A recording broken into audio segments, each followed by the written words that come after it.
ကျွန်တော်တို့နာမှာတစ်လက်ဖွင့်လာတဲ့မခုတ်ကုန်တဲ့လေးကိုတစ်လက်ကြည့်ကြမယ်အတူတူလိုက်ကြည့်ကြရအောင်ပထမဆုံးရှင်းမျက်နှာသားလေးကတော့တော်တော်လေးကိုမှကျယ်ဝန်းပြီးတော့ကြည့်လို့အဆင်ပြေတယ်ပေါ့နော်သူရဲ့ရှေ့မှာလည်း sensuality တွေကလည်းပေါ့နော်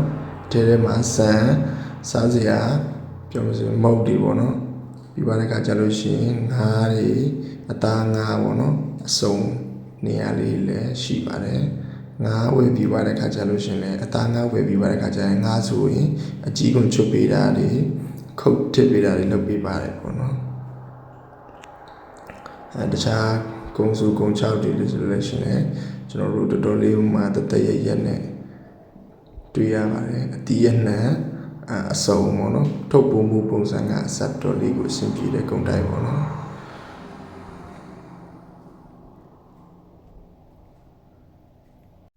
ဝန်ဆောင်မှုတွေကလည်းတော်တော်ကောင်းပါတယ်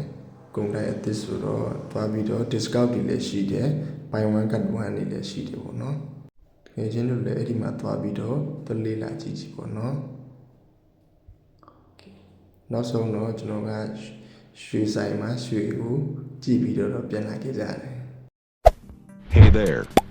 Subscribe to my channel. And also press this bell icon.